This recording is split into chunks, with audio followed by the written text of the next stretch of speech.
अस्सलाम वालेकुम। इस वीडियो में बात करेंगे मस्कुलोस्केलेटल ट्यूमर्स की। मस्कुलोस्केलेटल ट्यूमर्स का भी याद रखने के देखें नाइदर भी बिनाइन और मेलिग्नेंट।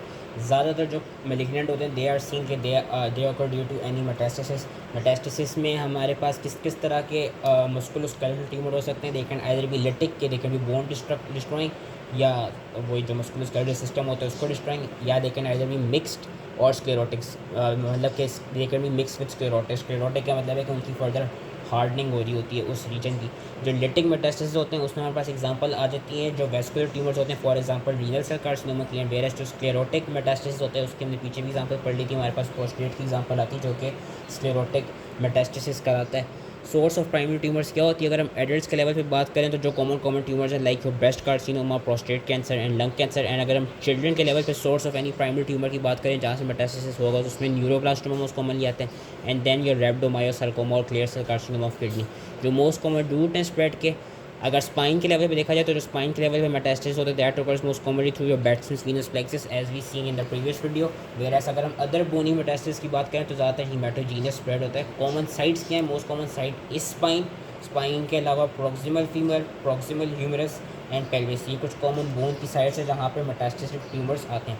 अगर हम प्राइमरी ट्यूमर्स की बात करें दोस्त which are arising from the bone या फ्रॉम द मस्कुलोस्केलेटल ट्यूमर, तो बोन में अगर ऑस्ट्रोजेनिक ट्यूमर्स की बात करें उसमें सबसे पहले तो हमारे पास दो, ये सब अच्छा हम ये उसमें पढ़ चुके हैं, पैथोलॉजी में पढ़ चुके हैं। तो अगर हम बात करें पहले दो बिनाइन ट्यूमर्स की, ऑस्टियोइड ऑस्टियोमा एंड ऑस्टियोब्लास्टोमा। बस डिफरेंस क्या है? जो ऑस्टियोइड ऑस्टियोमा है that is basically a bone formed tumour जिसका जो साइज़ होता है it is less than 2 centimetre, लेकिन इट इज़ पेनफुल कि इट्स में नॉक्टर्नल पेन होते हैं, but that pain is typically relieve by aspirin at most commonly affects the proximal femur. Whereas osteoblastoma another benign tumour, इसका बस difference ये है कि it is larger as compare to osteoblastoma, it is more than 2 centimetre. इसमें dull pain होते हैं and that pain is not relieve by aspirin and usually spine को affect करता है। अगर हम मेलिग्नेंट बोन ट्यूमर की बात करें तो उसमें हमारे पास आ जाता है osteosarcoma. Osteosarcoma we know it commonly affects distal femur and proximal tibia. इसकी जो हमने एक्सरे की अपीयरेंस थी वो हमने पैथोलॉजी में बहुत अच्छे से याद की थी कि उसमें कॉडमेंस ट्रायंगल की अपीयरेंस होती है रेडियोग्राफिकली के subperiosteal elevation with new bone formation and sun ray appearance या इसमें सन बर्स्ट अपीयरेंस हमने याद की थी कि इसमें हमको ऑस्टियोसार्कोमा में सन बर्स्ट अपीयरेंस मिल सकती है जिसका एमसीक्यू आ सकता है कि bone destruction of tissue invasion which radiating spicules of the bone, so that sun ray appearance या sun burst appearance is seen. Cartilage formed tumours की बात करें तो जो ऑस्टियोकॉन्ड्रोमा है दैट इज़ योर क्या कहते हैं बिनाइन ट्यूमर, यूजली सॉलिटरी होता है कि cartilaginous capped outgrowth of the bone forming the cortex. बहुत कम बताया हुआ इन्होंने कि अगर तो कोई सॉलिटरी ऑस्टियोकॉन्ड्रोमा होगा, ज़्यादातर सॉलिटरी होता है, बिनाइन होता है, तो सिर्फ उसकी लेस देन 1% चांस है कि उसकी मेलिग्नेंट ट्रांसफॉर्मेशन है। एंड सिमिलरली अगर कोई मल्टीपल ऑस्टियोकॉन्ड्रोमास में तो उनकी सिर्फ 1 to 3% की मेलिग्नेंट ट्रांसफॉर्मेशन की का चांस होता है। कॉन्ड्रोमा की बात करें, कॉन्ड्रोमा भी ज़्यादातर बिनाइन ही होते हैं, नॉन कैल्सिफाइड कार्टिलेजिनस ग्रोथ होती है। अगर मेडुला से राइज करिए तो it is known as enchondroma and अगर कॉर्टेक्स से राइज करिए it is known as ecchondroma. जो एन कॉन्ड्रोमास हैं they usually affect the hand and they are associated with 2 disease, Ollier disease and Maffucci syndrome. जो Ollier disease है, Ollier disease में हमको multiple N कॉन्ड्रोमास मिल सकते हैं और उसकी मेलिग्नेंट ट्रांसफॉर्मेशन होती है around 20% there is a chance कि it might convert into malignant transformation. लेकिन जो माफूसी सिंड्रोम है, माफूसी सिंड्रोम में देखा जाता है कि उसकी हाईएस्ट मेलिग्नेंट ट्रांसफॉर्मेशन होती है। Almost all of the enchondromas they are transform into their malignant counterpart के माफूसी सिंड्रोम में हमको मल्टीपल एन कॉन्ड्रोमास के साथ साथ सॉफ्ट टिश्यू में एंजियोमा से मिल रहे होते हैं। कॉन्ड्रोसार्कोमा की बात करें, chondrosarcoma is basically the malignant counterpart of chondroma. It usually क्या कहते हैं प्रेजेंट्स विद पेन और pathological feature and it is a very slow growing tumour. आगे हम बात करें एविंग सार्कोमा की। एविंग सार्कोमा भी हमने पढ़ा था कि इसमें round cell sarcoma, it is the round cell sarcoma of the bone. Usually it arises in the diaphysis of the long bones or it arises from the pelvis. It usually affects the teenage population और teenage में भी देखा जाए तो ज़्यादातर जो young boys होते हैं उनको एविंग सार्कोमा अफेक्ट करता है। इसमें हमारे पास ऑनियन स्किन अपीयरेंस या मॉथ रिटर्न अपीयरेंस, ये दो में से कोई भी आ रखनी है। ज़्यादातर जो इसके लिए मेन कैरेक्टरिस्टिक है दैट इज़ जो ऑनियन स्किन अपीयरेंस उसमें हमको मिलती है कि painful masses are seen with general symptoms of fever, anaemia and increase TSR and it can rapidly metastasise to the lungs. That was all related to Ewing sarcoma. अगर हम giant cell tumour of bone की बात करें तो giant cell tumour, अच्छा Ewing sarcoma is your malignant tumour. जो giant cell tumour होता है बोन का that is also known as osteoclastoma. इसमें ये कि it is a benign aggressive tumour with large osteoclast like giant cells. हमने पढ़े थे ऑस्टियोक्लास्ट लाइक जाइंट सेल्स होते थे, मल्टीपल ऑस्टियोक्लास्ट लाइक सेल्स होते थे।